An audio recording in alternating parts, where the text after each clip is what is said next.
اور اس کے بعد دوسرا کام، دوسرا گناہ جو ہم کرتے ہیں یا ہم میں سے کوئی کرے یا کوئی بھی بندہ کرتا ہے تو اس کے نیک اعمال اللہ کے ہاں قبول نہیں ہوتے۔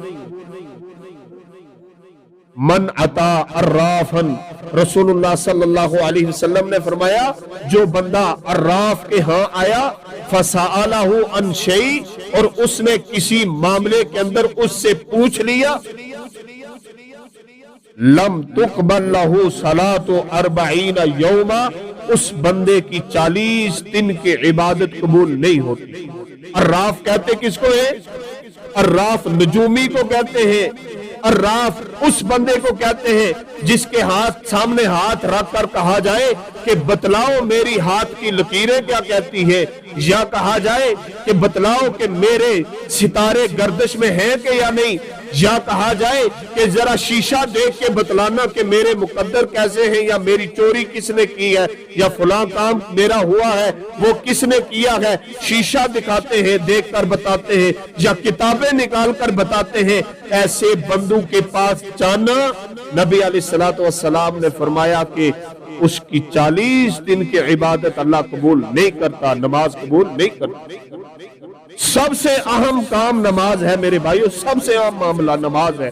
اب جس بندے کی نماز ہی قبول نہیں تو باقی عبادات کیا قبول ہوگی؟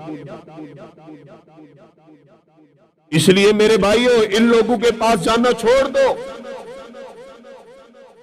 نجومیوں کے پاس، کتابیں نکالنے والوں کے پاس، شیشے دیکھنے والوں کے پاس جانا چھوڑ دو۔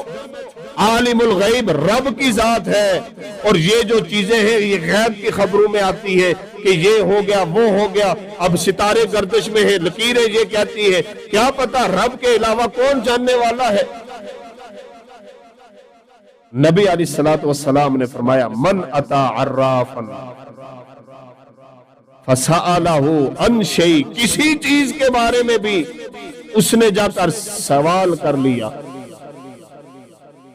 یہ تصدیق کرنے کے لیے بھی چلا گیا نا، چلو مزاج کے طور پر دیکھتا ہوں کہ یہ ہاتھ کی لکیر دیکھ کر کتنی بات سچی ہوتی ہے، یہ کام کرنے والا بھی گیا، یقین نہیں بھی رکھتا، صرف اس کے پاس چلا گیا اور اس سے پوچھ لیا، یقین نہ بھی ہو، صرف پوچھنے سے اس بندے کی 40 دن کی عبادت ریجیکٹ ہو جاتی ہے۔ اللہ نہیں مانتا اس کی عبادت کو، کیونکہ اس نے رب پر توکل کیا ہی نہیں ہے۔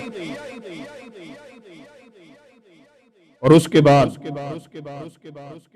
اگلی بات، اگلے گناہ کی طرف چلتے ہیں کہ اس کا ارتکاب کرنے والا اللہ تعالیٰ اس کی عبادت کو قبول نہیں کرتا۔ نبی علیہ السلام نے فرمایا العبد العابد، وہ غلام جو مالک سے بھاگ گیا۔ پہلے دور میں غلام ہوتے تھے، آج کل نہیں ہے۔ غلام جو بھاگ گیا، مالک سے بھاگ گیا، اس غلام کی کوئی عبادت اللہ تعالیٰ قبول نہیں کرتا حتیٰ یرجع، یہاں تک کہ واپس لوٹ آیا اپنے مالک کے پاس۔ اور اسے اگلا فرمایا وَامْرَأَةٌ بَاتَتْ زَوْجُهَا عَلَيْهَا سَاخِطٌ، فرمایا ایسی عورت اس کی عبادت اللہ قبول نہیں کرتا۔ ایسی عورت جس کا شوہر اس حال میں رات گزارے کہ وہ اس سے ناراض ہو، جس کا شوہر جس عورت سے ناراض ہو کر رات گزارتا ہے، ایسی عورت کی عبادت اللہ قبول نہیں فرماتا۔ حدیث کے الفاظ کیا ہیں؟ فرمایا لا تجاوز صلاتہم آذانہم، کہ ان لوگوں کی عبادات جو ہیں وہ کان سے اوپر نہیں جاتی، یہاں سے اوپر نہیں جاتی، قبول تو دور کی بات ہے۔ ایسی عورت جس کا خاوند اس سے ناراض ہو گیا اور ناراضگی کی حالت میں اس نے رات گزار دی، فرمایا ایسی عورت کی عبادت اللہ قبول نہیں کرتا۔ یہ اپنی خواتین کو بتلاؤ، جا کر ان کو سمجھاؤ کہ شوہر کا مقام کیا ہے، شوہر کو ستانے سے، شوہر کو ناراض کرنے سے تمہاری عبادات نہیں قبول ہوتی، تاکہ ہماری مائیں بہنیں بھی اپنے آپ کو اس مقام تک لے آئے کہ اپنی نیکیاں برباد ہونے سے بچا لیں۔ اور تیسرے نمبر پر جو آگے اسی حدیث میں بیان ہوا ہے، فرمایا وَإِمَامُ قَوْمٍ وَهُمْ لَهُ كَارِهُونَ، وہ حکمران جس کی عوام اس کو برا سمجھتی ہو، ایسے حکمران کی عبادت بھی اللہ قبول نہیں کرتا۔ اور اس کے اندر وہ امام بھی آ جاتے ہیں جو مصلی رسول کے وارث ہوتے ہیں، نمازیں پڑھاتے ہیں، لیکن ان کی بدعمالیاں اتنی ہو جاتی ہیں، اتنی مشہور ہو جاتی ہیں کہ لوگ ان بدعمالیوں کی وجہ سے اس امام سے نفرت کرنے لگتے ہیں۔ ایسے امام کی عبادت اللہ قبول نہیں کرتا۔ ایک تو ہے نا کہ نیک سیرت ہے، پھر بھی بعض لوگوں کو عادت ہوتی ہے کہ دیندار سے نفرت کرنا، یہ نفرت نہیں، اس کی بدعمالیوں کی وجہ سے نفرت ہو جائے لوگوں کو کہ ہے تو امام ہے لیکن کام ایسے ایسے کرتا ہے کہ لوگ بھی کانوں کو ہاتھ لگاتے ہیں۔ ایسے امام کی کوئی عبادت اللہ قبول نہیں کرتا۔ ایسا امام اس کو اپنی فکر کرنی چاہیے، اپنے بارے میں غور و فکر کرنی چاہیے کہ میرا کیا بنے گا۔ میرے بھائیو، یہ چند ایسی چیزیں میں نے آپ کے سامنے بیان کی ہیں کہ ان کا مرتکب اللہ تعالیٰ اس کی عبادت کو قبول نہیں کرتا۔ یہ موضوع طویل ہے، اس کو انشاءاللہ آگے بھی چلایا جائے گا۔ اپنی عبادات کے بارے میں میرے بھائیوں فکر کرو، فکر کرو، خدا کے لیے اپنی عبادات کے بارے میں فکر کرو کہ ہم نے ایک دن اس دنیا کو چھوڑ کر جانا ہے۔ اگر یہ کام کر کے ہم نے اپنے اعمال کو برباد کر لیا، خالی ہاتھ اگر ہم اللہ کے ہاں گئے تو کل کیا بنے گا؟ یہ دنیا عارضی ہے، آج نہیں تو کل ختم ہونے والی ہے، وہ ہمیشہ کی زندگی ہے، اس کے بارے میں سوچیں اور اس کے لیے یہاں سے اپنا قیمتی خزانہ جو نیک اعمال والا ہے وہ ساتھ لے کر جائیں، تاکہ کل زیادہ راہ پاس ہوگا تو سفر آسان ہوگا، ٹھکانے پہ پہنچ جائیں گے۔ اگر سفر کے لیے زیادہ راہ نہیں ہوگا تو رستے میں اٹکے رہیں گے، اور ٹھکانہ جنت ہے، رستے میں جہنم ہے۔ اگر نیک اعمال کا زیادہ راہ لے کر نہیں گئے تو جنت میں نہیں پہنچ سکیں گے۔ اس لیے میرے بھائیوں، نیک اعمال بھی کیجئے اور نیک اعمال کو محفوظ بھی کیجئے، ان کی حفاظت بھی کیجئے۔ اللہ تعالیٰ سے دعا ہے کہ اللہ تعالیٰ ہمیں کما حقہ اپنی عبادات کو بجا لانے کی توفیق عطا فرمائے، اور پھر اللہ تعالیٰ ہمیں کما حقہ ان عبادات کو حفاظت میں بھی رکھنے کی اللہ تعالیٰ ہمیں توفیق عطا فرمائے۔